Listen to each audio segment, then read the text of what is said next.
अच्छा जी, अब हमें ये कैसे पता चलेगा कि ये कंडीशन जो है एसिडोसिस की है या अल्कलोसिस की है। और सेकंड नंबर पे ये कि हमें ये कैसे पता चलेगा कि ये रेस्पिरेटरी एसिडोसिस है, रेस्पिरेटरी अल्कलोसिस है, या मेटाबॉलिक एसिडोसिस है, या मेटाबॉलिक अल्कलोसिस है। ठीक है, तो उसके लिए आपने क्या करना है, सबसे पहले ये वैल्यूज़ जो हैं वो आपने अच्छे से याद रखनी है। ठीक है, वैल्यूज़ कौन सी हैं, आपने याद रखना है कि जो pH होती है उसकी नॉर्मल वैल्यू कितनी होती है, 7.35 टू 7.45। ठीक है, एक आपने इसकी नॉर्मल वैल्यू याद रखनी है, एक आपने याद रखनी है partial pressure of carbon dioxide की। Partial pressure of carbon dioxide की नॉर्मल वैल्यू कितनी होती है, 35 टू 45। ठीक है, और थर्ड नंबर पे जो आपने वैल्यू याद रखनी है वो है पार्शियल प्रेशर ऑफ HCO3। ठीक है, बाइकार्बोनेट का जो है वो पार्शियल प्रेशर आपने याद रखना है 22 टू 26। तो हमने उसकी नॉर्मल वैल्यूज़ के बारे में डिस्कस कर लिया कि पीएच जो है वो उसकी नॉर्मल वैल्यू ये होती है, कार्बन डाइऑक्साइड का पार्शियल प्रेशर की नॉर्मल वैल्यू ये है, और बाइकार्बोनेट की नॉर्मल वैल्यू ये है। ठीक है, अब हमने देखना है कि हमें कैसे पता चलेगा कि जो हमें सिनेरियो दिया गया है उसमें एसिडोसिस है या अल्कलोसिस है। ठीक है, तो कैसे पता चलेगा कि एसिडोसिस की बात हो रही है या अल्कलोसिस की बात हो रही है।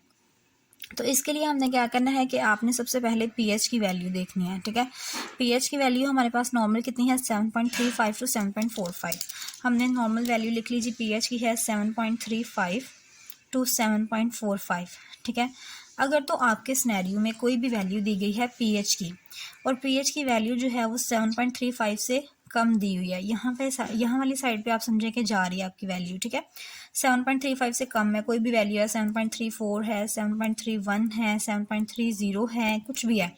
ठीक है, तो जो कंडीशन होगी वो किसकी होगी, एसिडोसिस की होगी।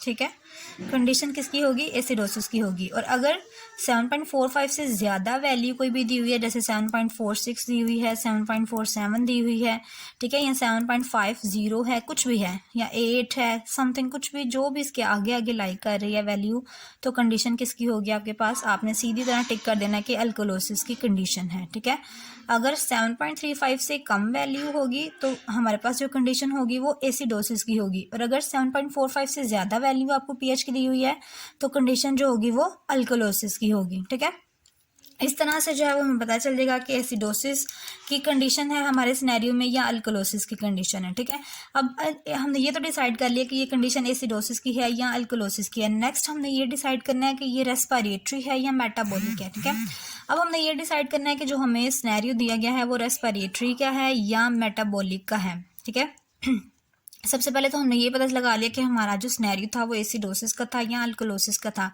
अब हमने ये देखना है कि जो कंडीशन है वो रेस्पिरेटरी है या मेटाबॉलिक है। ठीक है, तो आपने क्या करना है, सबसे पहले जो कार्बन डाइऑक्साइड का पार्शियल प्रेशर है उसकी वैल्यू देखनी है, और उसके बाद जो बाइकार्बोनेट का है उसकी वैल्यू देखनी है। अगर तो आपको partial pressure of carbon dioxide की वैल्यू दी हुई है जी 36, ठीक है, और जो बाइकार्बोनेट है उसकी वैल्यू दी हुई है 20।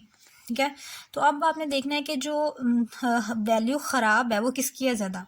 देखें, बाइकार्बोनेट की नॉर्मल वैल्यू होती है 22 टू 26, जबकि हमें कितनी दी हुई है 20, जो कि इससे कम है। ठीक है, यानी इसकी वैल्यू जो है ना वो ख़राब है थोड़ी सी। और कार्बन डाइऑक्साइड का पार्शियल प्रेशर 36 दिया हुआ है, हमारे पास नॉर्मल वैल्यू होती है 35 टू 45, यानी 35 से स्टार्ट होकर 45 तक सारी नॉर्मल वैल्यू है। 35 हो, 36 हो, 37 हो, 38 हो, 39, 40, आगे जितनी भी वैल्यूज़ है ना वो उसकी क्या है, नॉर्मल वैल्यूज़ हैं। तो हमारे पास जो अब सिनेरियो था इसमें इसकी वैल्यू तो नॉर्मल है, लेकिन जो अब नॉर्मल वैल्यू है वो किसकी दी हुई है, बाइकार्बोनेट की अब नॉर्मल वैल्यू दी हुई है। तो इस वजह से ये कंडीशन जो होगी वो क्या होगी, मेटाबॉलिक होगी।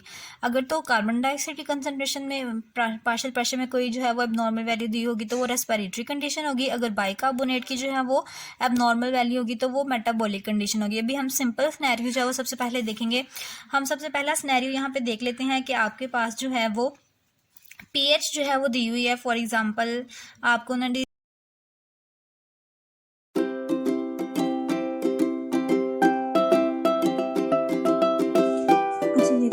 कार्बन डाइऑक्साइड का पार्शियल प्रेशर कितना है 31, जबकि इसका जो पार्शियल प्रेशर की नॉर्मल वैल्यू है वो है 35 टू 45। ठीक है, तो मतलब कि जो कार्बन डाइऑक्साइड का पार्शियल प्रेशर है वो कम है। ठीक है, और जो बाइकार्बोनेट की वैल्यू दी है वो 23 दी हुई है, जबकि नॉर्मल वैल्यू 22 टू 26 है। मतलब कि ये वैल्यू जो है वो हमारे पास क्या है, नॉर्मल है, लेकिन ये वाली वैल्यू जो है वो थोड़ी सी अब नॉर्मल है। ठीक है, तो जब भी हमारे पास जो है वो कार्बन डाइऑक्साइड की वैल्यू में थोड़ा सा डिफरेंस होगा तो हमने वो कंडीशन पढ़ी थी कि हम उसको रेस्पिरेटरी जो है वो मार्क करेंगे, ठीक है।